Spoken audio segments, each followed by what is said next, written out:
जय कामरूप जय कामाख्या।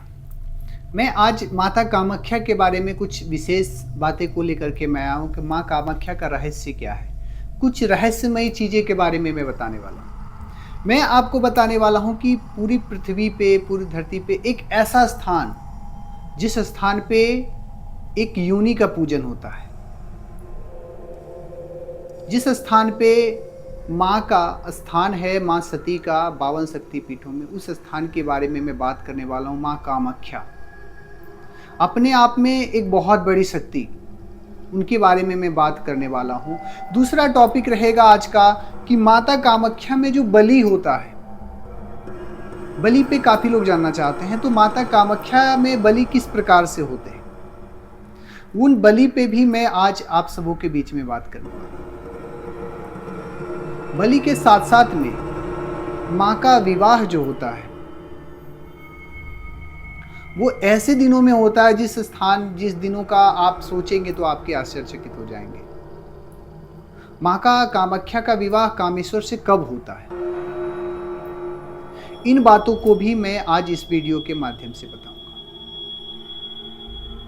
तीसरी चौथी बात मैं बताऊंगा आपको कि माता कामाख्या एक ऐसा स्थान, जिस स्थान पे 3 दिनों के लिए कपाट बंद रहते हैं। माता पीरियड से रहती है, माता रजस्वला रहती है। इस स्थान एक ऐसा गुप्त स्थान, जिस स्थान भारत के प्राचीन स्थानों में से एक ऐसा गुप्त स्थान जहां से तंत्र विद्याओं का विशेष स्थान माना गया है।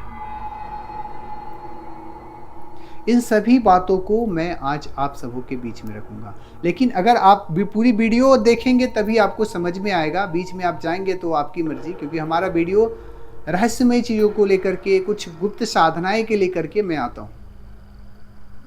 हमारा वीडियो का उद्देश्य ये नहीं है कि व्यूअर कमाना, ये कमाना। आप विशेष करो, आपके लिए बेहतर है। जो सत्यता है आप सबों के बीच में हो। और मैं इसी टॉपिक को लेकर के, आप हमारे कामाख्या तंत्रपीठ को, चैनल को सब्सक्राइब नहीं किए तो कर लीजिए, क्योंकि आगे बहुत कुछ इसमें मिलने वाला है आप लोगों को। हमारा नंबर जो दिया गया है ये व्हाट्सएप नंबर भी है, और इसमें आपका कॉल भी कर सकते हैं।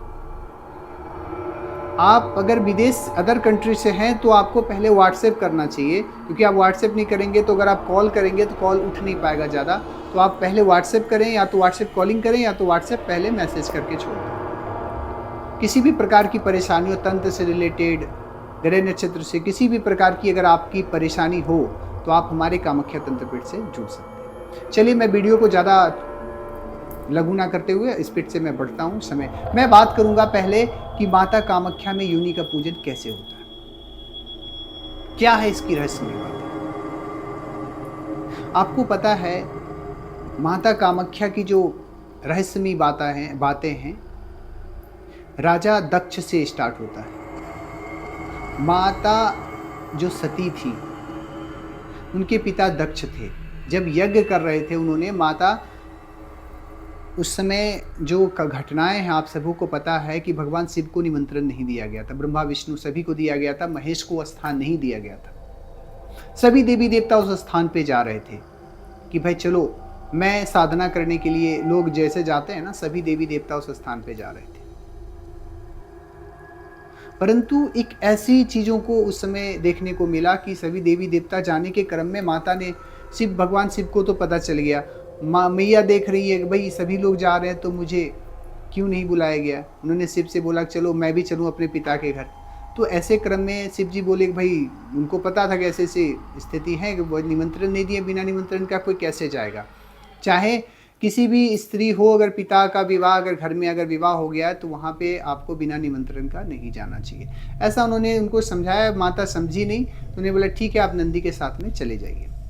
नंदी के साथ में गई तो भगवान शिव को काफ़ी अपमानित भी झेलना पड़ा, और उस समय अपमान किए उनके पिताजी। उस माता को सहन नहीं हुआ, कोई उनके पति को अगर अपमान करे तो कैसे कोई पत्नी सह सकती है। तो उन्होंने अपने आप को त्याग दिया, अपने आप को जिस स्थान है वहाँ पे हवन कुंड में अपने आप का शरीर को त्याग दिया।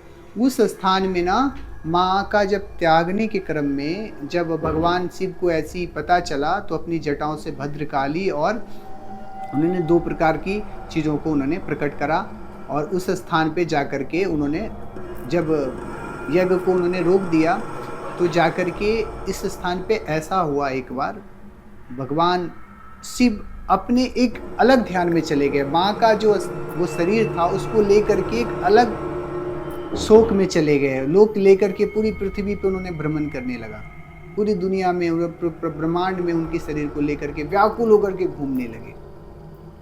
अब उस समय क्या किया जाए, क्योंकि लोगों की मृत्यु होना तो सही है, मृत्यु तो हो रहे थे, परंतु जो मोक्ष का कारण भगवान शिव हैं वो नहीं हो पा रहा था। तो उस समय क्या किया जाए, तो भगवान विष्णु ने अपने चक्रों से उनके शरीर को 52 भागों में बांट दिया। कई 51 कहते हैं, परंतु योगिनी तंत्र में मैंने जो पढ़ा उसमें 52 शक्तिपीठों का स्थान दिया गया। तो 52 भागों में उन्होंने बांट दिया। उस 52 भागों में से एक स्थान जो नीलांचल पर्वत पे गिरा वो माता कामाख्या का योनि पीठ, माता का योनि का स्थान उस स्थान पे गिरा। और इस स्थान पे योगिनी पीठ भी कहते हैं। और माँ का योनि का पूजन करने से किसी भी प्रकार की अगर व्यक्ति परेशान रहता है तो उसका निवारण हो जाता है। पहली तो बात ये हो गई। वीडियो ज़्यादा बड़ा नहीं करेंगे, शॉर्ट तरीके से मैं आपको कोशिश करूंगा बताने के लिए। दूसरी बात मैं बात करता हूँ बलि। आपको पता है कि अन्य क्षेत्र में कहीं जाते हैं आजकल बलि प्रथा सभी स्थानों पे बंद हो गया, पर इस स्थानों पे बलि क्यों होते? पहले के समय में तो लोग नरबलि भी करते थे। मैं म्यों गया था, वहाँ पे काफ़ी 90 प्लस में भी उन्होंने बलि हुआ था वहाँ पे। अभी भी शायद कुछ जंगलों में कुछ ऐसे लोग हैं जो करता है, लेकिन गलत है ये नरबलि देना। लोग कुछ अघोड़ी हैं, अपने कुछ विशेष पाने के लिए वो नरबलि का वो करते हैं, ये गलत है। परंतु अब जो करते हैं उनकी मेंटलिटी को कौन क्या वो माँ ही समझाए ऐसा। पर नरबलि के साथ साथ में इस स्थान पे एक खासियत है, माता कामाख्या का में एक अभी भी भैंसे की बलि होती है। एक ऐसा स्थान जहाँ पे भैंसे की बलि होते हैं। आपने सुना होगा कि भाई बलि तो कई प्रकार के कहीं भी होते हैं, बकरी की सुना होगा, कबूतर की सुना होगा, मुर्गे की भी कहीं कहीं दे देते हैं, परंतु यहाँ पे भैंसे की बलि होते हैं। ये ऐसा गुप्त स्थान है जिस स्थान पे तांत्रिकों के लिए बहुत बड़ी सिद्धि प्राप्त होती है। अघोड़ी लोग सिद्धि प्राप्त करते हैं। अघोड़ सिद्धि में बलि देकर के माँ को प्रसन्न करने की प्रथा है। देखो आप जिस प्रकार से माँ को प्रसन्न कर सकते हो, सात्विक हो तामसिक हो, जैसे भी आप करना चाहें। कुछ लोग बकरे की बलि देते हैं और कुछ लोगों को लगता है कि बलि नहीं देना चाहिए, बलि गलत है या ऐसे है वैसे जो भी है। तो वो क्या करते हैं कि उस बलि को ना दे करके उसके संकल्प लेकर के छोड़ देते हैं। वह कबूतर हो, बलि हो, इस प्रकार की चीज़ों। अब मैं बताऊंगा, चलो शॉर्ट में मैं बता रहा हूँ, आप उसके साथ में मैं बताऊंगा कि कामाख्या में जो अम्बुवाची मेला लगते हैं। एक है कि भाई अम्बुवाची मेला, काफ़ी प्रश्न उठते हैं और काफ़ी लोग पूछते हैं कि ये मेला साल में कब लगाया जाता है। ये मेला साल में जून के महीने में लगाया जाता है, 22, 23 और 24 को भी ऐसा होते हैं। इस मेला में माता के कपाट बंद रहते हैं और माँ कामाख्या जो रहती है वो पीरियड से रहती है, रजस्वला रहती है। बड़े बड़े साधक इस समय आकर के साधनाएं करते हैं। कोई भी छोटी सी सिद्धि, कोई भी सिद्धियां जो साल भरा प्राप्त नहीं कर सकते वो अम्बुवाची मेला में प्राप्त कर सकते। इस क्षेत्र में जितने भी क्षेत्र हैं सभी बंद रहते हैं। उसके साथ साथ में आप कुछ भी सिद्धि को प्राप्त कर सकते हैं, माँ का आशीर्वाद प्राप्त। इस समय पूजा नहीं होते मंदिरों में क्योंकि कपाट बंद रहते हैं, माता पीरियड से होती है, रजस्वला। और जब माँ रजस्वला होती हैं तो लोग आकर के सिर्फ ओनली माँ का स्मरण करते हैं, भजन करते हैं और माँ के पूजा पाठ करते हैं। पूजा अपनी मानसिक पूजन करते हैं। ये आपको जून के महीने में लगाया जाता है क्योंकि ये प्रश्न काफ़ी उठते हैं, काफ़ी लोग पूछते भी। इसके साथ साथ में मैं आज एक बात बता रहा हूँ, शायद आपको पता है कि नहीं है, कि माँ का विवाह कब होता है कामेश्वर के साथ में। माता कामाख्या का कामेश्वर के साथ में विवाह कब होता है? क्योंकि विवाह के बारे में अगर आपको जानना है तो आपको साल में एक ऐसा दिन, जिस स्थान पे सभी भारत देशों में या किसी भी स्थान में अगर मैं बात करूं तो विवाह को लेकर के एक शुभ मुहूर्त लोग निकालते हैं वैदिक विधि से, ज्योतिष विधि से। और खरमास में विवाह नहीं करते। परंतु ये ऐसी तांत्रिक स्थान है जिस स्थान पे खरमास जो आपका चलते हैं, लोग शुभ कार्य कहते हैं कि नहीं करना चाहिए, वो आपके पौष माह में उस समय माँ का विवाह होता है कामेश्वर से। माँ कामेश्वर के साथ में विराजती है।